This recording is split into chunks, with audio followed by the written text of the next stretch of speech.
Hey guys, welcome back to the channel.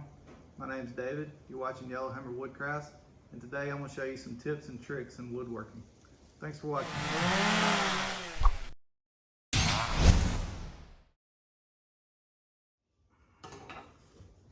So you know how when you're running plywood through the table saw, sometimes you get tear out if you're running it through the grain instead of with the grain? Well, I'm going to show you how to keep from getting that tear out. The easiest way to do this is to put tape where you're going to cut at. You can use painter's tape like this, and let's say we're going to cut here. So I just put a piece of tape there.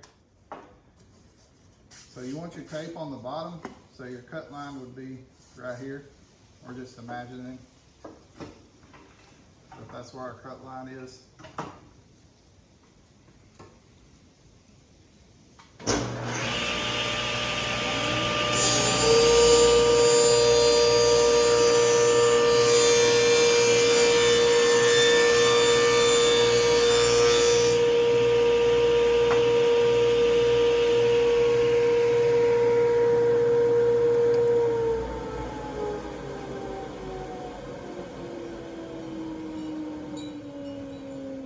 Perfect line with no tear out.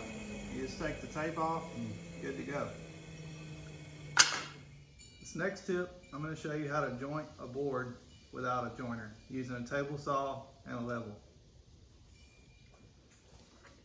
So you want to use your level as the fence. You put the level up against the fence. Let's say we want to joint this board, and jointing just means you want one straight edge, and then that way you can turn the board around after you get one straight edge and put the straight edge against your fence and get another straight edge. And I'll show you what I mean. So you want to put your level and your board together like this and get it pretty close to the saw blade. Lock your fence down.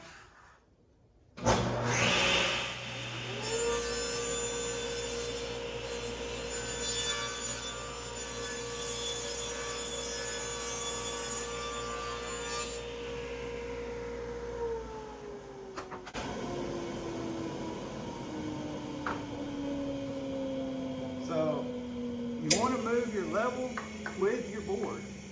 If you just slide the board along the level like this, then you might as well be using the fence. That's not going to give you a straight edge. You have to slide your level and your board at the same time. And now we have a straight edge on this side. We can flip it over and cut the other side like that. And then you have two jointed edges without a joiner.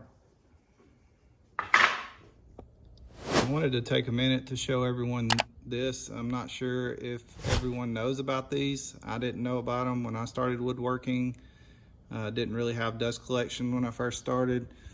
But these are to turn your dust collection system on whenever you turn your tool on.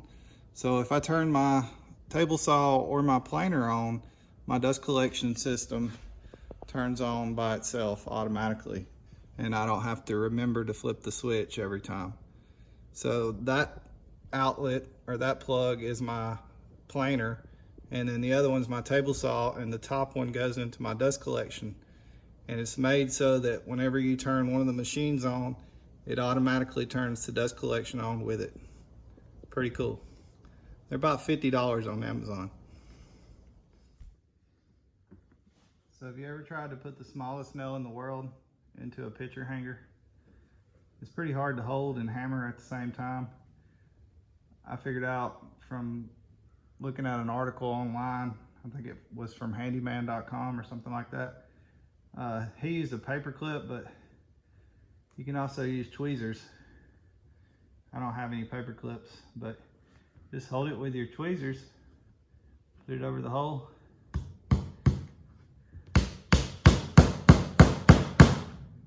There you go. Quick safety tip about planers. I've seen a couple people online that have been injured by the planer because they're either standing in front of it or behind it, and the board gets shot out, or a piece gets shot out of the planer and hits their hand, cuts their hand, or hits them in the stomach or something like that, I always stand on the side like this and feed my board in and then get it out on this side. I never stand right here and push stuff through, because the blades can push it back out at you. And if you stand on this side and catch it, it can do the same over here. I was planing a cutting board one day and it caught the edge and tore the cutting board all up and threw pieces all around in my planer. And it threw pieces out the side too. So if I would have been standing in front of it, it probably would have hurt me. But the best thing to do is just stand on the side. This next tip is on nail guns, and I didn't know about this until recently. I've been using a nail gun for years and never knew that there was a correct way to orient the nail gun when you're shooting on the edges of wood. As you can see right here, if you hold the nail gun like this and you're nailing these two pieces of wood together, then the brad nail will shoot out the side sometimes, and this is because of the way the nail is made. It's forcing it to go along the grain and out the side. But if you hold the nail gun this way and shoot it in, it won't do that. This way, sometimes it will, sometimes it won't. See down there on the bottom, it came out a little bit. You don't want that, and it did it on this one too. So if you hold the nail gun like this, it's not going to do that. And if you have to get closer to the edge, you just turn it around the other way. See, didn't come out, and I'm that close to the edge. This next tip is about CA glue and accelerator. These are made from Starbond. This is the only company I know of so far. I haven't really been using CA glue that long. I didn't even know it existed until I started woodworking full time. This stuff is really cool. I learned about it from watching people on YouTube doing woodworking. What this is for is basically a super glue for wood, and it works in about 2 seconds if you use accelerator. And if you don't use the accelerator, it takes about maybe a minute to dry. But the brown, this is Starbond brown CA glue. And what this is for is if you have a piece of walnut or a dark piece of wood or a dark knot like this that you want to fill in, you put this CA glue in the knot like that and just fill it in. And with a knot this big, you'd have to do it several times. I'm not going to do that because I don't want to waste my glue, but after you put it in there, you spray this on there. This is the accelerator, and that dries it in about 2 to 5 seconds. And then you can put more and fill it in and spray it again until it's flat. And then you just go back with your sander and sand it smooth. And you can almost never even see it. It basically becomes invisible, and it covers that crack, and it keeps splits in wood from getting bigger, and it fills in knot holes pretty easy. This other CA glue, this is just clear CA glue. I use this to hold stuff together until the Top Bond glue dries, Top Bond wood glue. So if you're trying just to hold 2 pieces of wood together without clamps, you can put this clear CA glue on there. And I'll give you an example of how this works. So let's say I wanted to glue these 2 pieces of wood together. I would just put, if I wanted to glue these together permanently, but I needed something to hold them together until the Top Bond glue dries, I would use little drops of this all along the wood, like that.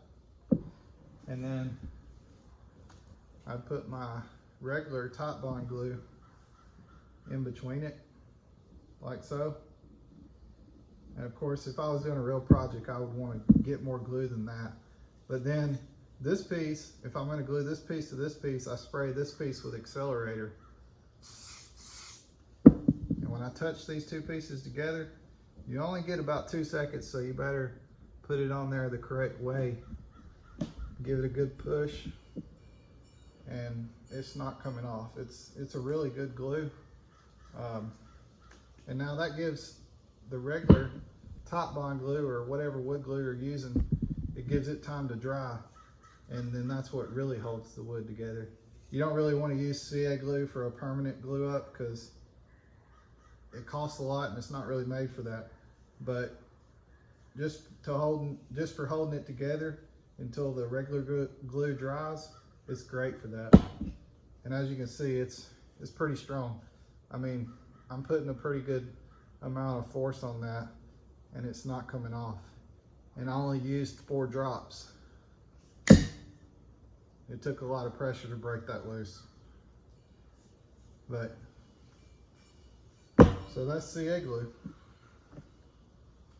Well, that's all the tips and tricks I have for you today. Don't forget to hit the like button, and please consider subscribing to the channel and hit that little bell icon to be notified of future content.